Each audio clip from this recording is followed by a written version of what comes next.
मैं आज यहाँ नेशनल हाईवे 44 पे आया हूँ और बड़े दुख की बात है कि हमारे यहाँ चंद्रकोट कुनफर एरिया में ये जो नेशनल हाईवे 44 बन रहा है, इसकी कटिंग की वजह से ये पूरा मोहल्ला जो है 4-5 मकान जो हैं इसकी जद में आ गए। और बार बार ये कहा भी गया था, सरपंच साहब ने भी बार बार कहा, यहाँ के लोगों ने कहा और जो यहाँ के रहने वाले उन्होंने भी बार बार कहा कि ये जो एरिया है इसको आप कटिंग कर रहे हैं, लेकिन कोई तरीके से कटिंग करिए या दीवार चढ़ाइए कि एरिया जो है कट ऑफ स्लाइड बन जाएगा, नीचे आ जाएगा। आज आप देख रहे हैं कैसा ये स्लाइड बना हुआ है और कितना मलबा जो है इस कटिंग करके नीचे आया हुआ है, स्लाइड होके नीचे आया और मकान सारे इसकी जद में आ गए हैं और गरीब लोग यहाँ रहते हैं। और मैं डीसी साहब का शुक्रिया अदा करूँगा, सरपंच साहब का, और सारे जो चंद्रकोट के नायब साहब भी, मौके पे नायब साहब भी यहाँ आए हुए हैं आज और इन्होंने पूरी डिटेल इसकी बना ली है घरों की और उसके मुआवजे के लिए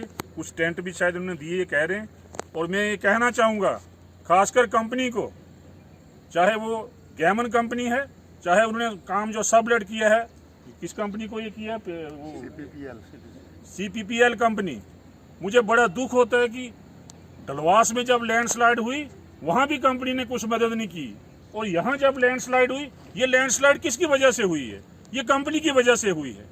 जो अनप्लानिंग कटिंग कंपनी करवाती है, जो ये कंपनियां अनप्लान कटिंग करके मलबे को काटती हैं और नीचे गिराती हैं, उसकी वजह से लैंडस्लाइड जो है यहाँ हुई। पहले कहीं कोई लैंडस्लाइड नहीं थी।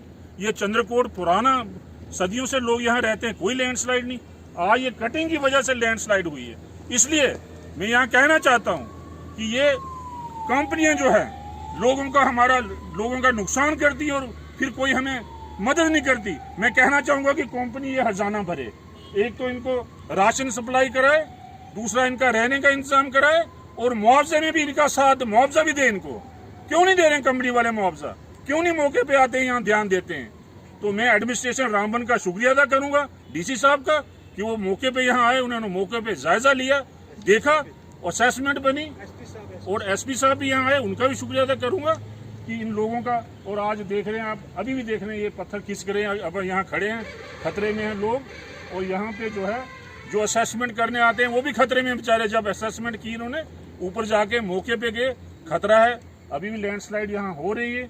और मैं कहना चाहता हूँ, सख्ती के साथ कहना चाहता हूँ कंपनी वालों को कि इस तरह की लैंडस्लाइड आपने बहुत जगह पैदा की है, और खासकर बस्ती वाले एरिया में, जहाँ बस्ती नहीं है तो वहाँ चलता है, चलो लैंडस्लाइड होगी, लेकिन यहाँ बस्ती लोग रहते हैं, वहाँ गरीब लोग रहते हैं, BPL कैटेगरी के लोग रहते हैं, उनका आपने ये हाल कर दिया। उनको यहाँ से भागना पड़ा, यहाँ जमीन छोड़ के जाना पड़ा। यही छोटा है जमीन का, यही है ना यहाँ जमीन थोड़ी सी जिसमें आप गुजारा करते हैं, यहाँ से बेदखल होना पड़ रहा है। तो मैं कहना चाहूंगा, जोरदार तरीके से कंपनी वालों से कहना चाहूंगा, ये कंपनी वाले जो हैं ये मनमानी करना छोड़ दें और ये लोगों का ध्यान दें, ये साइंटिफिक तरीके से काम करें, कटिंग करें। और मुझे लगता है कि ये जो एरिया है इसमें उनको सेफ्टी मेजर देने की जरूरत है कि इसके नीचे भी घर हैं, वो घरों को भी बचाना है, इनको भी बचाना है, इस एरिया को भी बचाना है, गांव वालों को बचाना है। इसको आप एक अच्छी तरीके से इसको ठीक करिए और आइंदा जो है इस तरह की कटिंग कहीं ना करें और ना इस तरह के लोगों को परेशान करें। एक बार फिर मैं डीसी साहब रामबन से भी कहना चाहूंगा, जितना जल्दी हो सके इन लोगों को मुआवजा मिले, इनको रहने का ठिकाना मिले और इनको कंपनसेशन मिले, और जो राशन और जो टेंट और जो भी चीजें होती हैं इनके रहने के इंतजाम के लिए, वो सारी इनको मिलनी चाहिए। शुक्रिया, जय हिंद।